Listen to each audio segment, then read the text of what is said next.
President Biden speaking to reporters on Air Force One. Get it to Gaza and do it quickly. On his way back from Israel. And a bookstore selling banned books. They came in and bought a book for themselves and bought a book for Florida. More from our DC bureau. Police in Florida on the search. We're very serious about catching him. For an escaped inmate. And veterans reunite. You know me. After 70 years since they've been deployed. These stories and more coming up on Newsbreak. Hello, South Florida. I'm Parsa Sajadi. And I'm Sofia Bolivar. Today is Thursday, October 19, 2023. Live from the Lee Caplin School of Journalism and Media in North Miami, this is Caplin News. President Biden is back from Israel after making a push to help civilians regardless of which side of the fence they live on. While Joe Biden has returned from his visit to Israel, the chaos in Gaza still continues. Since the start of the war, according to Palestinian officials, around 3,000 people have been killed in Gaza. As CNN John's Loring reports, the situation is spiraling out of control. As pro-Israeli and pro-Palestinian rallies are held separately in the U.S., Gaza is about to get some much-needed assistance. Well, I got no pushback, virtually none. Let me say it again. I got no pushback. From the Israelis or from all the partners here? All the partners. The Biden White House has earmarked $100 million worth of support for Gaza and the West Bank. I was very blunt about the need to support getting humanitarian aid to Gaza. Get it to Gaza and do it quickly.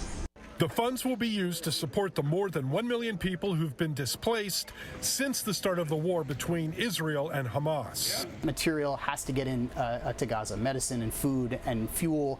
Fuel, by the way, is not just for the civilian population. It powers things like desalination plants that help provide water. Israel says it will eradicate Hamas after the militant group's attack on an Israeli music festival earlier this month that killed 1,400 people, while Palestinian officials are blaming Israel for Tuesday's deadly blast on a hospital in Gaza.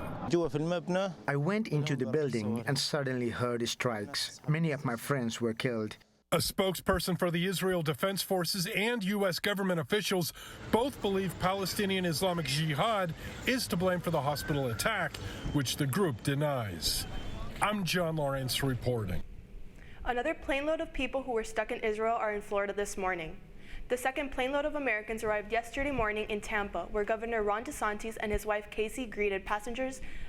The state of Florida partnered with the nonprofit group Project Dynamo to evacuate the Americans. There are more flights expected to arrive in Tampa later this week. A protest near the U.S. Capitol ended in chaos at Capitol Hill. Caplin News' Paloma Pimentel is in Washington, D.C. to show us how the events unfolded.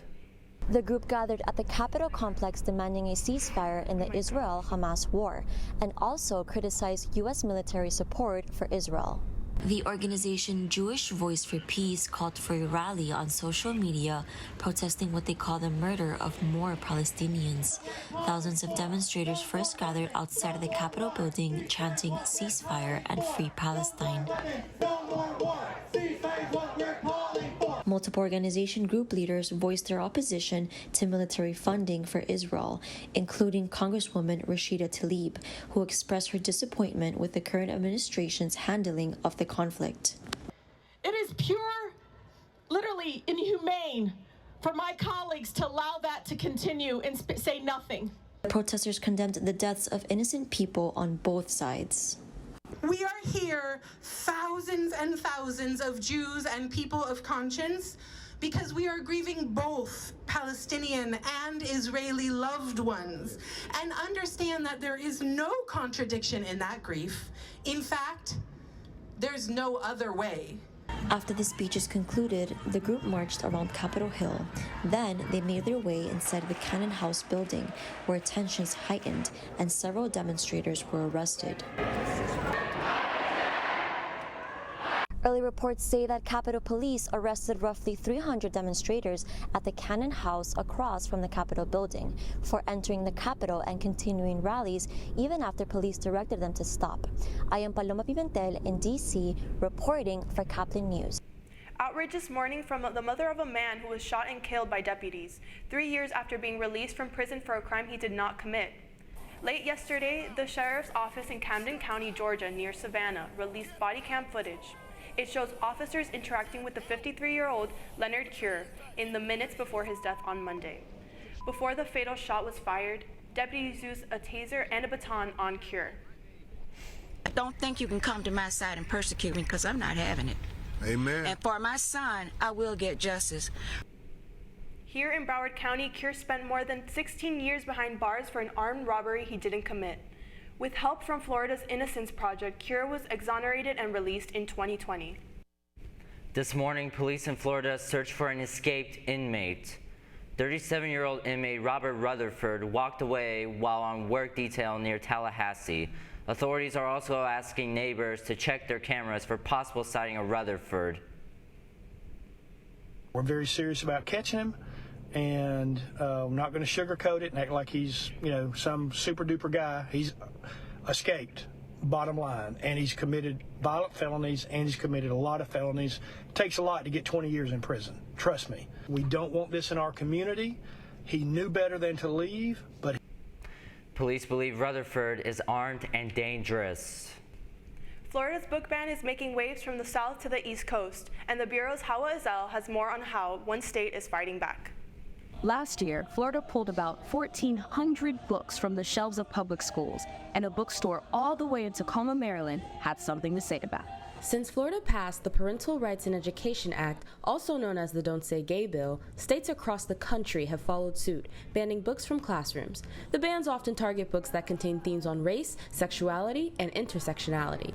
People's Book, in the Washington suburb of Tacoma Park, Maryland, decided to take it a step further. During Banned Books Week, October 1st through 7th, they partnered with a mobile bookstore in Sarasota, Florida, Shelf Indulgence, to provide banned books by letting customers purchase copies of banned titles to then ship to the Sunshine State. So when people came in, we were telling them about what's going on. People in Tacoma Park know what's going on in the country, but they bought extra books. They came in and bought a book for themselves and bought a book for Florida, dropped it in a box. So we were able to donate some of our own, and then mostly it came from the community. Megan Bormid co-founded People's Book with her husband 4 months ago, with hopes to provide the community with an easily accessible bookstore that has something for everyone. As a former elementary school teacher and reading coach, Megan has a passion for providing a pathway to literacy. I just feel so strongly that when you are learning how to read, when you are in primary school, you are developing your identity. And so to be able to see yourself reflected in books, be able to step into other people's shoes that you might not experience is so important when you're developing that reading identity. The fact that some children are not going to have that experience is really devastating. People's Book Shift Manager Jacob Isaacs stresses the importance of local bookstores when legislation hinders reading choices. When you hear about not just school districts or libraries banning books, but also booksellers like Scholastic no longer carrying banned titles in their book fairs, or in communities where those books are already banned in places like Florida, you really realize how much of a difference it does make to actually be able to provide those books that people want to read. We're providing, ideas and information and stories that people already care about. Elders say talks are in the works for providing prohibited books across state lines year-round. If you'd like to support People's Book, you can find their catalog on bookshop.org. Reporting for Caplin News, Washington, D.C. Bureau, I'm Hawa Ezel. Inter Miami's messy experience is about to hit the road. That's still ahead, and so is this story. You know me.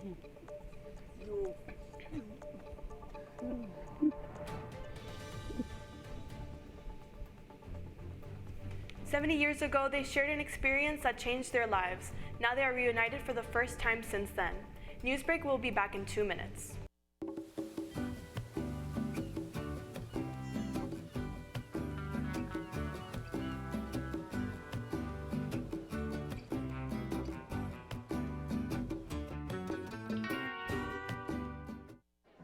The black truck?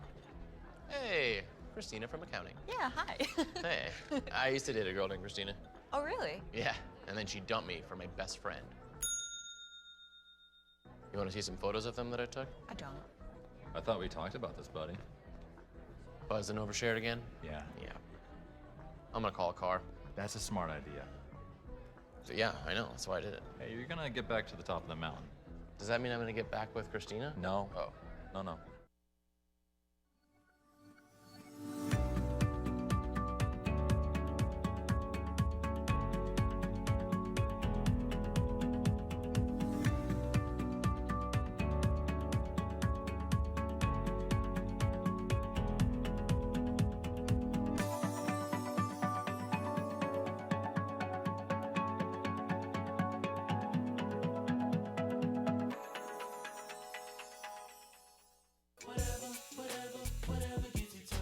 There are a lot of ways to reach out to a friend about their mental health.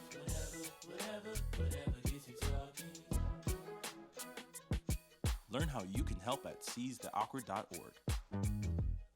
Bill is a family man.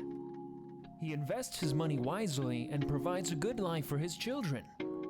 Just one problem. He often opens emails from senders he doesn't know, and his computer is not password protected. One day, Bill checked his bank account and 94% of malware attacks originate from emails. Don't be like Bill. Take your cybersecurity seriously.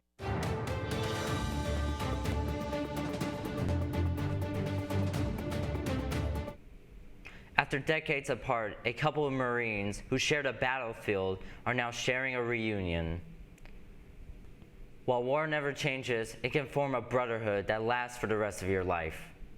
This is true for two Korean War veterans that reunited after 70 years. It happened near Greensville, South Carolina, Tuesday. Both Lee Brulette and Harry Hope served in the Korean War and are the only two Marines left from their platoon that are alive. Lee even gave some insight into his experience during that time. I was for 1 year. I saw a lot of action. I was there. When the Korean War broke out, Lee was serving in Europe.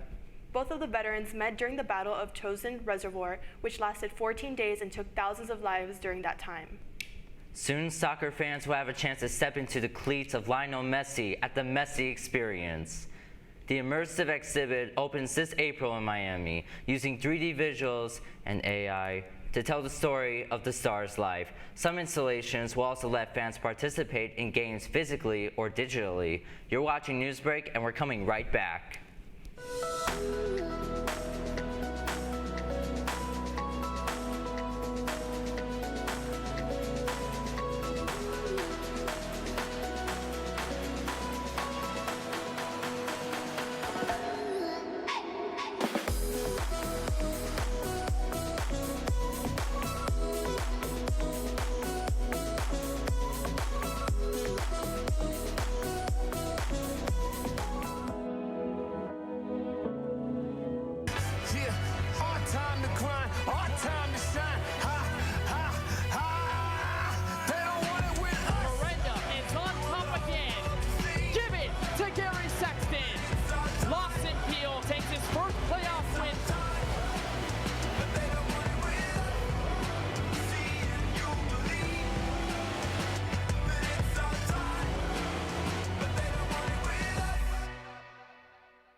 Radcliffe Art and Design Incubator is the velocity accompanying the fellow's rudder, as in a boat.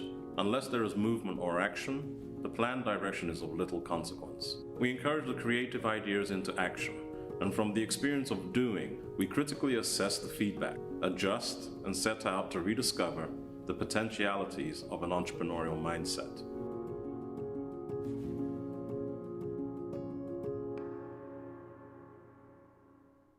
Stem is precise, no margin for error. Dare to forget that. Dare to have fun with it. Get weird with it. Dare to send those old STEM theories flying past the neighbor's house into outer space. Dare to program something internet-breaking, record-breaking. Dare to blow their minds. Dare to learn the difference between sedimentary and metamorphic rock. Go find those rocks. Dare to keep daring. Dare to STEM. Check out She Can STEM to get started. That's all the time we have for Newsbreak. I'm Sofia Bolivar. And I'm Parsa Kesachai. Get more news anytime at caplinnews.fiu.edu.